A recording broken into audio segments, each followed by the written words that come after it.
ClearCorps is very interested in addressing issues regarding lead or creating healthy homes for children and families, looking both at lead and other asthma triggers in the home. And so has a lot of experience in that area. And we thought we would have her come and have some discussions with you about your home and what you can do. So, Ms. McCloskey, please. Thank you so much. I'm going to attempt to share. Your microphone sounds wonderful. Oh, thank you. Rochelle, can you just share for me? I think that might be a little bit easier. So I'm kind of going to cover what do you do now? You know, what are some resources for healthy homes? First, I want to applaud our first two speakers because I always start out with get the facts about everything and what happens to a child who is poisoned by lead. Dr. Trinacosta, you did a great job talking about that. And then how do you know if your child is poisoned? Get your child tested. So it's get the facts, get your child tested, get your home tested, which Allison did touch on briefly.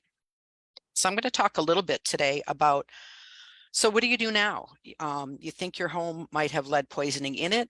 Potentially your child may already have an elevated blood lead level, but possibly you might be working from the prevention aspect, which is very important because lead exposure is 100% preventable.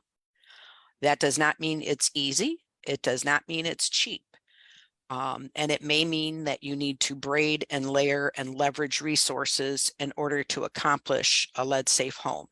But I'm going to cover a few things related to that, and hopefully it will be of some help. So the very first thing on the next slide is, how do you find out if you have lead hazards in your home?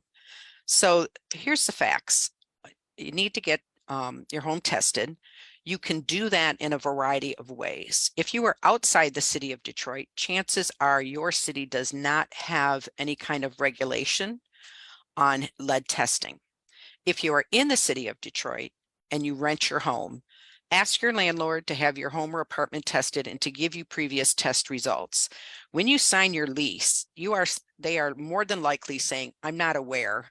And you're just saying, okay, yeah, they gave me this lead booklet, which is 70 some pages that the state mandates that they give it to you.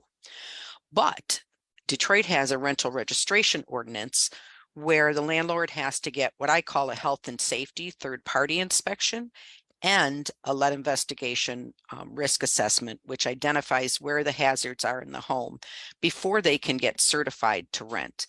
Now, we do have a low compliance rate in the city, so many landlords are not doing it.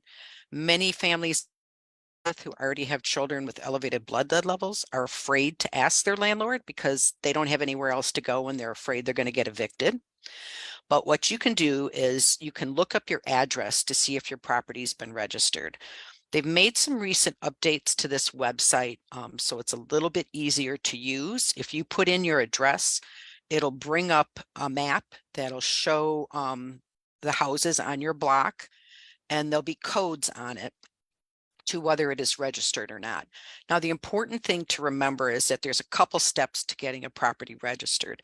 First, the landlord lets the city know that it is a rental property, and that's the actual registration process. Then they have the lead investigation and the third party assessment of hazards in the homes, more on the health and safety side. Once those two things are completed and they have, so to speak, cleared that process, then they get a certificate of compliance, which is considered the clearance. So what you'll see on the website is those who have totally completed that process. Can you go back one slide, please? You can also, if you find that your property is not on this site, you can report that to the city. I've been told that you can request a free inspection from the city. Now, I have not seen this actually happen, but if you feel that your home is hazardous, you can try this. I recently saw it on the news, and they had posted this phone number of 313-224-2733. That may actually go to the code enforcement department rather than the rental registration department, but it can't hurt to ask, because normally what happens is you need to hire, if you're doing it yourself, you need to hire a lead professional. And we'll talk more about that a little bit later. Next slide, please. If you have children under 6 in the home, you can apply to 2 resources. One is through the city of Detroit, who has a couple different lead hazard reduction programs, and another is through the state. But you must have children under 6 in the home. What'll happen then is they'll require your child to get tested. Your child does not have to be poisoned to qualify. They just want to have that on record. And there'll be some income requirements and other things. If you're accepted into this program, they will do the lead investigation risk assessment. This zip code list has recently been updated. There's a few more zip codes that are now eligible. If you don't have a child under 6, but you are pregnant, you are still eligible. And you can be a landlord if you have tenants who meet these qualifications. I will be uploading to the Cure site a list of all the resources that we're talking to today, and then also provide that so that it can be emailed to anybody who's registered, and perhaps posted on Facebook as well. For the city program, the number is 313-224-6380. They also do have a Spanish line, and you can also email gettheleadout@detroitmi.gov. Or if you have a cell phone camera right now, you can use this QR code as well to get to the form to apply for that program. Now, there's also a program through the state. It covers a little bit different parts of the city, has similar requirements on income, and that you have to have a child under 6 or be a pregnant woman. And you can access their information through https://www.michigan.gov/mi-leadsafe. At MI Lead Safe, you also find a lot of other resources, which we'll talk about in a few moments as well. But those are 2 ways that you can get free services or reduced fee services. If I'm going to pause here and not advance the slide, we have a brand new program in the state. If you do not qualify for either of these programs, but you do have some income and you may be eligible for a loan through the new Michigan Saves Lead loan program. I will include that information. For MDHHS is basically anybody who does not qualify for their program is automatically referring folks to that program to see if they can get a loan. That program only covers home repairs that are directly related to lead hazards, and it will only loan you the amount of money to work on those hazards. So it isn't necessarily going to say that your home is lead safe, like a full abatement would do through one of the other 2 programs. But depending on your income and your credit score, it can provide you a very low cost way to access some loan money to make those home repairs. The state of Michigan also has a ton of resources on their website at that MI Lead Safe website. You can, again, you can scan this QR code. You can have, there's all kinds of answers to questions about lead paint. Next slide, please. There's also a lot of information on what you can do to protect yourself from lead, also concerns about lead in drinking water, which we won't go into today. Contrary to popular belief, that is not the #1 way that folks get poisoned, but certainly all the attention that the water crisis have had in Benton Harbor and Flint have raised awareness of that. So it's not that it doesn't exist, it's just not the primary way that children are typically poisoned. Next slide, please. You can also get questions answered on ongoing lead exposure. There's also information there about how to interpret your child's elevated blood lead level results. So say your child has a 5 or a 10 or a 20 or a 40, it explains there exactly what that means. Just an FYI, if your child has a 40, they are going to the hospital likely for very painful chelation treatments that can go on for quite some time and are very traumatic, both for the child physically and emotionally, but also for the parent. So when I come back to lead is 100% preventable, it's a pretty big motivation to do that, because nobody wants to see their child do that. And when you're talking about this to other people, they really don't understand what it means for a child to be lead poisoned. So these resources will help you explain to them if you choose to advocate on behalf of all children, and we hope that you will, and increase your information. And then if you want to learn more about becoming a certified lead professional or learning how to use one, Allison gave a great presentation that included monitoring the people that she hired for her home and recognizing that they were not working in a lead safe way. In other words, they weren't working to reduce the amount of lead dust that they were creating by working in the home. So, you think of sanding, that creates dust. There are better ways to sand, and that's wet sanding. There's covering things with plastic. There's taking clothes on and off so that you're not dragging that lead through the home. There's a number of things that are really good, practical common sense that a roll of tape and a lot of plastic and wet cleaning and wet mopping can do. She mentioned that they spread dust and created more hazards in the house. That all is a part of that. So there's a lot to learn there. ClearCorps will be hosting sometime in the first quarter some, she called them RRP classes. That's repair, renovate, and paint. They're an 8-hour class for lead people who want to become lead professionals or contractors who are working in homes, also for landlords, but homeowners and renters and regular people are welcome to come and learn about that process as well. And periodically I have resources available to make those classes free. So I will put, if you're interested in something like that, you can email us at info@ClearCorps, and that's core with an SCORPS, Detroit.org. But I'll also put it on the resource sheet so that when those become available, we can let you know. Next slide, please. Getting your child tested, it was mentioned earlier, the importance of that. I do want to reiterate that Allison's experience, not only because her child was younger, but because she wasn't a Medicaid recipient, you really have to push sometimes to get your a doctor to get your child tested. A lot of them don't have facilities in the office.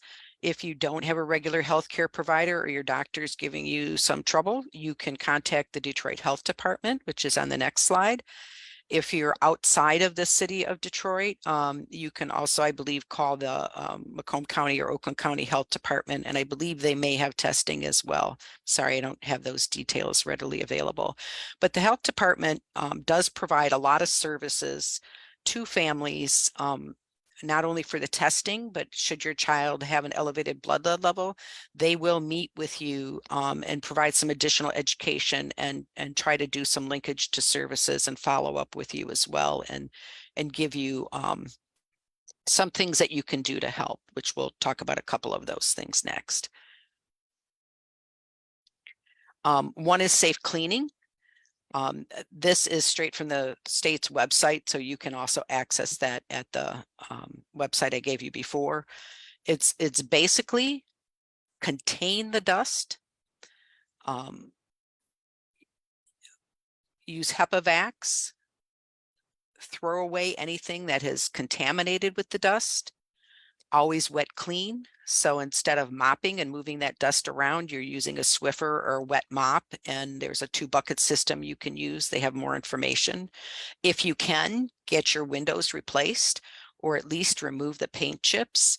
It was mentioned before that the dust is the primary way, but when we're talking about pica, in addition to that being a condition, believe it or not, lead paint chips taste sweet. So once a child tastes it the first time, they may be more inclined to want to taste it a second time. Next slide, please. Wet wipes. These do not have to be disinfectant. It can be regular old soap and water, because we're not killing bacteria here. We're removing dust. So there are some very simple ways that you can do it. The mopping, unless you're using Swiffer, does involve a little more work to do a clean water and a dirty water system.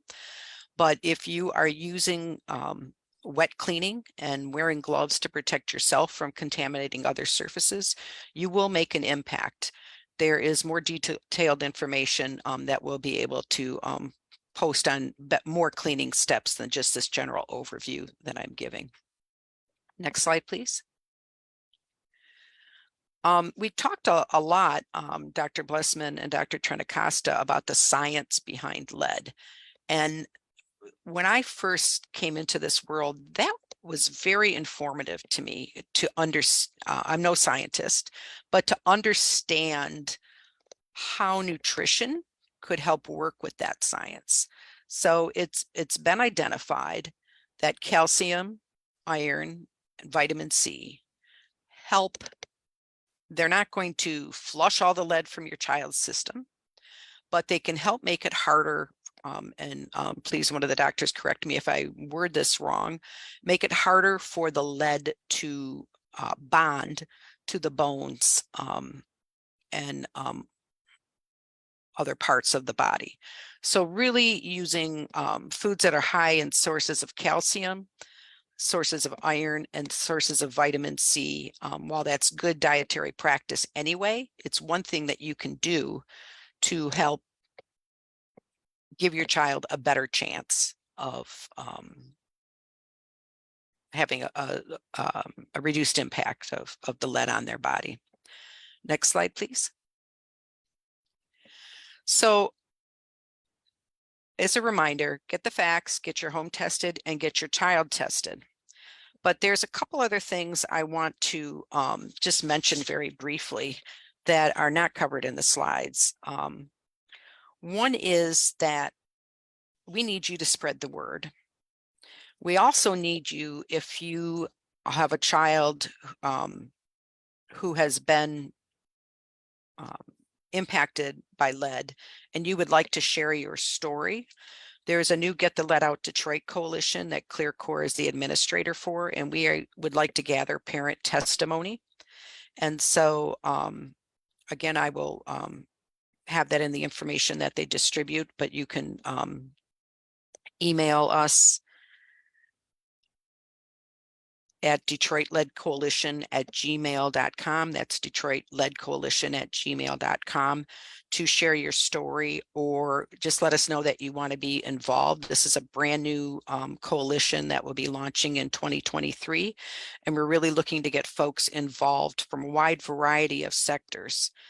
The other thing is even if you can't get into an abatement program, there are other home repair programs that might help you increase the health of your home.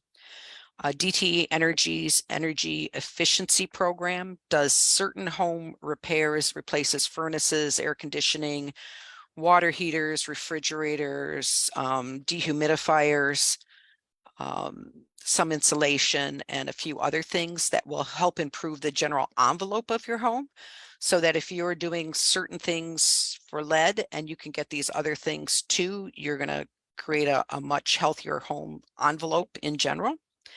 There are also weatherization programs that are available through community action agencies like Wayne Metro.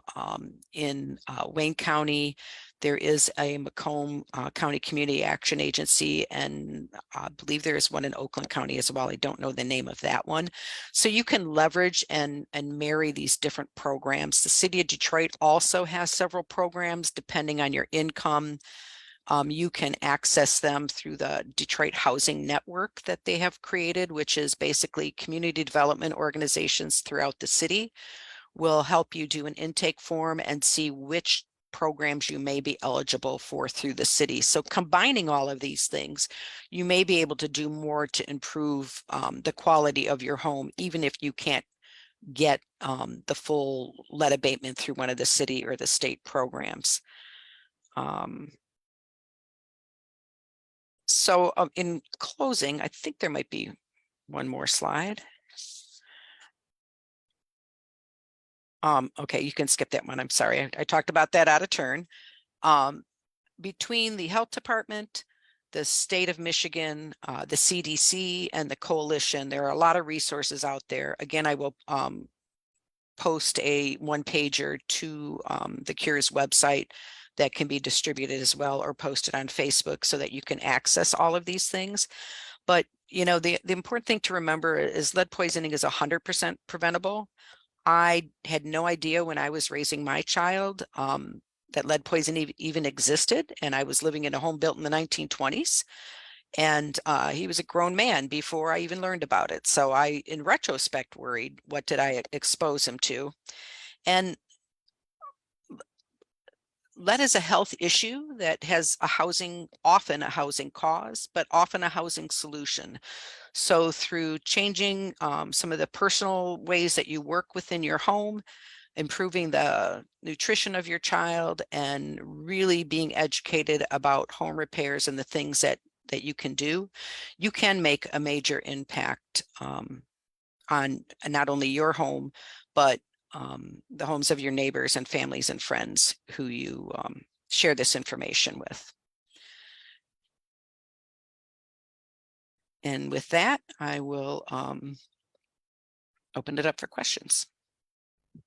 Thank you so much for that presentation. Very good. I will state before we get to some of the questions, if I can comment too, one on the HEPA vac issue.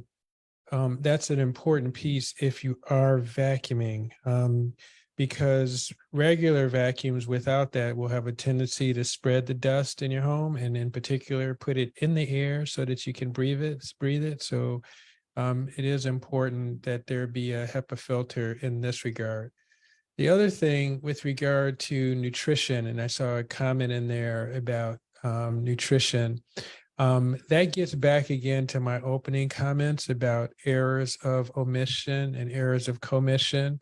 And remember, errors of omission are things that your body is looking for that are not present. And so again, where there's not calcium, where there's not iron, where there's not vitamin C, and vitamin C helps to improve the absorption of iron also.